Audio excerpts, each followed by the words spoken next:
Mukhang talo ka na naman, Patrick. Mahina talaga lahat ng gagamba mo kahit kailan. Napakahina mo naman pala. Wala ka man lang sa kalingkingan ng lakas ko. Naaawa man ako sa'yo, pero tatapusin na kita. Sinabi ko nang suko na ako. Panalo ka na nga eh. Ano ba? Kailangan kitang iligpit ng malinis para hindi ka na bumalik dito at mapatunayan sa amo ko na walang kayang tumupad sa akin. Aray! Aray! Tama na! Tapos na.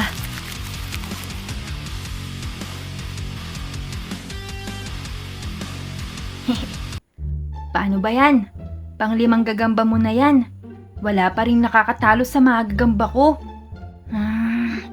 Patrick, okay lang yan. Bawi na lang tayo next time.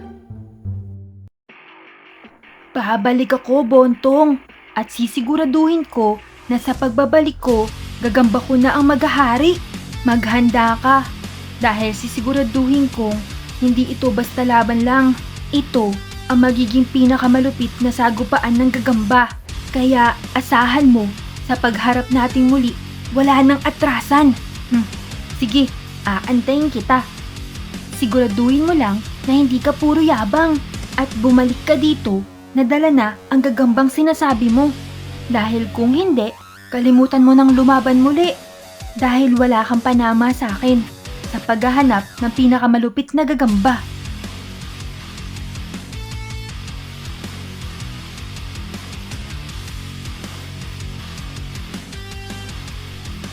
Ilan na ba yung gagamba mo?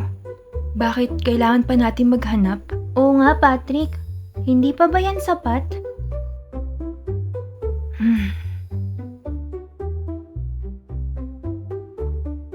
Nangako ako kay Bontong na babalik ako dala ang pinakamalakas na gagambang ilalaban ko sa kanya. Kaya, kailangan nating hanapin yung gagamba na yun. Para, pag nakita kaming muli, sigurado na ang kanyang pagkatalo at maiihi na lang siya sa short. Magsuntukan na lang kasi kayo para magkaalaman na.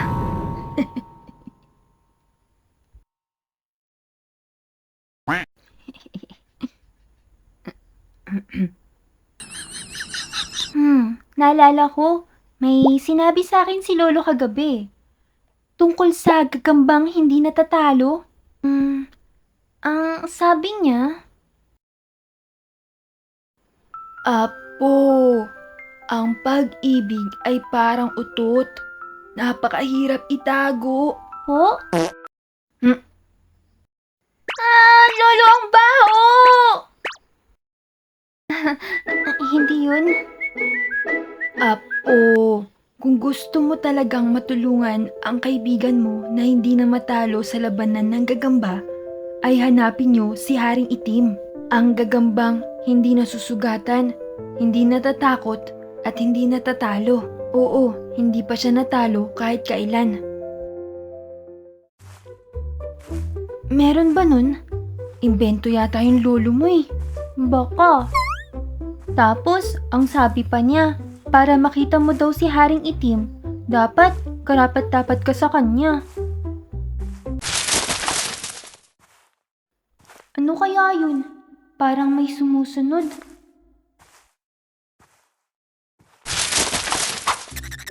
Nico, ang sabi ko sa'yo, wag kang gagalaw. Ang ingay mo eh. Muntik na tayo dun.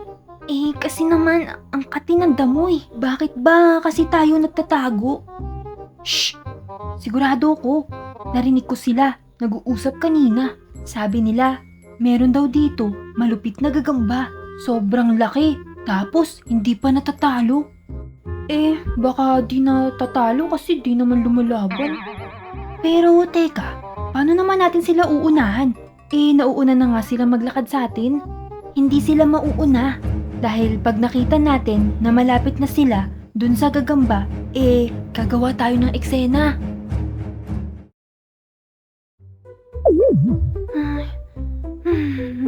Nakakapagod.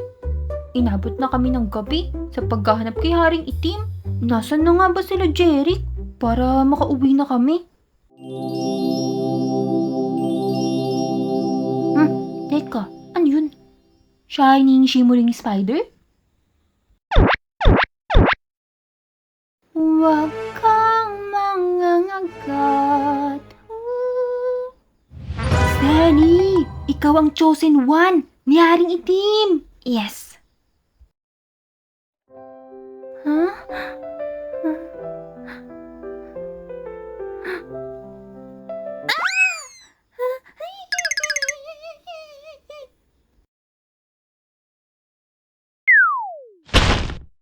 Aray, ouchie yun ah. Ikaw pa naman tong pinili kong magmay-ari sa akin. Ako pa naman ang pinakamalakas, pinakapogi, at pinaka-stick sa lahat ng gagamba sa balat ng lupa. Tapos, hinagis mo lang ako.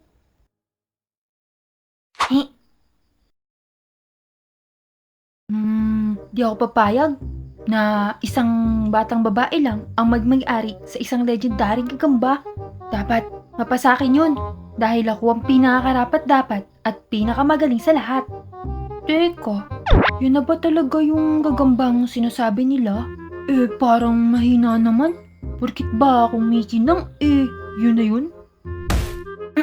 Aray, dapat di na ako sumama sa'yo eh. Tumahimik ka na nga dyan. Maganda ka na dahil hahamunin natin sila. Patrick!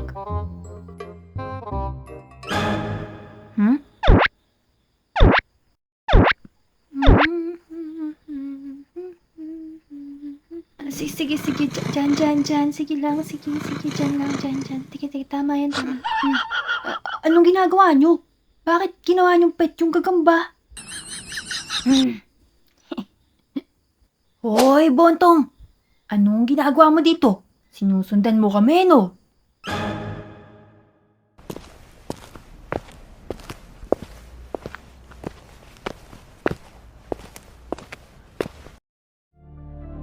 Labanan na lang.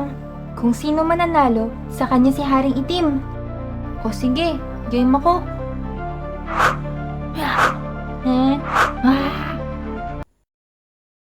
Yakang-yaka mo yan, Haring Itim. Patunayan mo na ikaw ang tunay na hari. Huwag kang mag-alala. Magwa-warm up lang ako dito. Wala to sa akin. Walang laban to. Lalo na sa mga nakalaban ko dati. Ang yabang-yabang naman ng isa na to. Saglitan lang naman to sa akin. Sige, bilisan mo ah.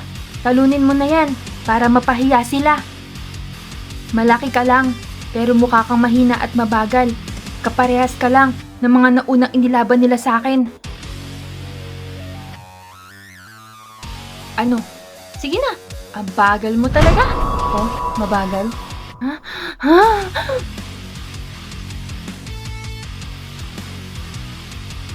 Oh, susunod na lang ang part 2. Like and subscribe mga beshi. Okay, shoutout na ha. Riot Deorico, Jake Animation, and Joshua Kyle. Sa mga hindi ko na shoutout na mga nag-comment, please, sorry. And comment na lang ulit kayo sa baba para ma-shoutout ko kayo next time. Yun lang mga beshi. Thank you, thank you!